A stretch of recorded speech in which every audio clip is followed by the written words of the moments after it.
Hello and welcome to another video. Today we are going to be working on some non-right angle trig and we're going to be doing the sine rule. First thing that is important to know, the main difference for GCSE trig between the right angle trig and non-right angle trig, other than the obvious ones, is that with right angle trig you're always going to be looking at three values.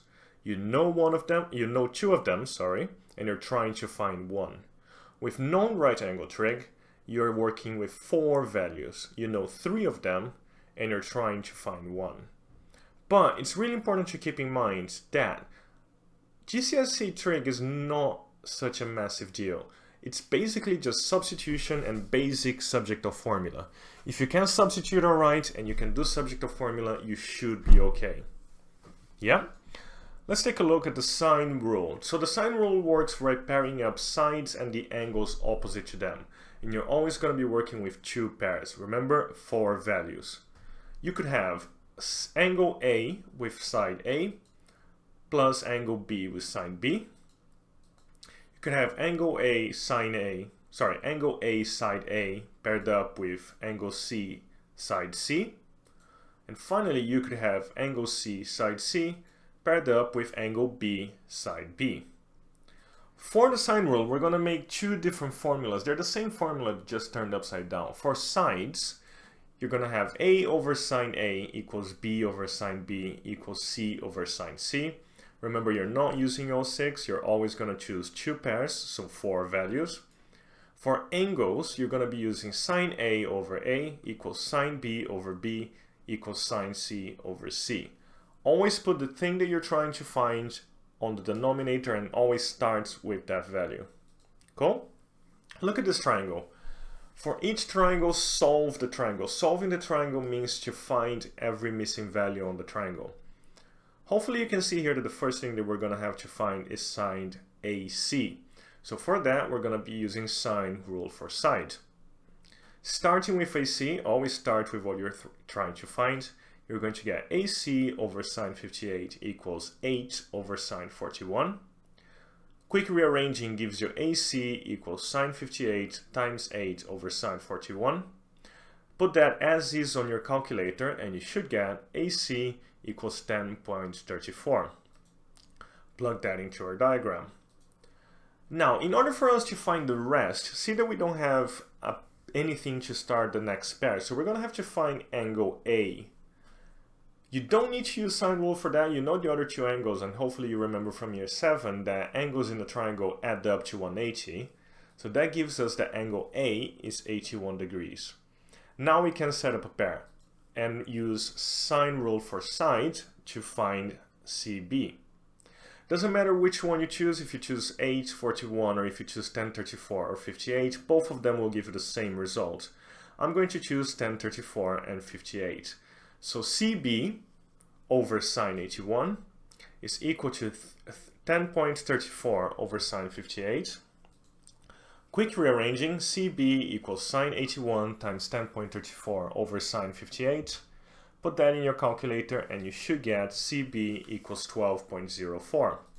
Put that in your diagram and you solved the triangle. Easy peasy?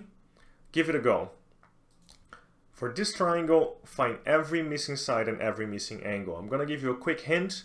The first thing you're going to find here is BC. Pause the video here, come back when you have an answer. Alright, let's take a look. BC is 8.63, C is 78 degrees, and AB is 14.03. Got it? One more. Solve this triangle, pause here, come back with an answer. Let's take a look. AB is 1.13, C is 64.8 degrees, and AC is 1.44. Got it? Last one. Same working out, pause here, come back when you have an answer. BC is 18.03, C is 59 degrees, and AC is 15.8. Easy peasy? Right, let's take a look at this situation now. In order for us to form pairs, we are going to need to find an angle now. We need to find angle B. So we are going to be using the sine rule for angles. almost the same working out with one small difference. So let's take a look. Always start with the thing that you're trying to find. So sine b over 7.5 is going to be equal to sine 31 over 5. Quick rearranging gives you sine b equals 7.5 times sine 31 over 5. Using the inverse function here to find an angle, if you don't remember how to do this, please go back to the right angle trig video. Gets you b equals inverse sine, or sine minus 1 of 7.5 times sine 31 over 5.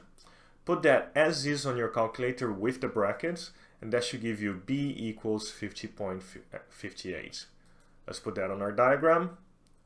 To carry on, just like last time, we're going to have to find the last angle. We're going to have to use angles in a triangle to find that, which should give you A being 98.42. From there, we can use sine rule for side to find BC. Sine rule for side, remember to have the sides on top. So CB over sine 98.42 is going to be equal to 7.5 over sine 50.58. You could have used 5 and sine 31, that's completely fine, but I choose that for no good reason. So you're going to get CB equals sine 98.42 times 7.5 over sine 50.58. Put that in your calculator as is, and you should get 9.6. Easy peasy? Alright, you give it a go. Pause here, come back when you have an answer. Let's take a look. C should be 47.37. B should be 101.63. AC should be 4 centimeters. Got it? One more. Pause here, come back when you have an answer. Let's take a look. B should be 68.27. C should be 63.73. And CB should be 8.69. Last one, you're doing great. Pause here, come back when you have an answer. B should be 30.01. C should be 95.99. And AB should be 13.52. Alright, you got it. Let's get to work. Stop being lazy.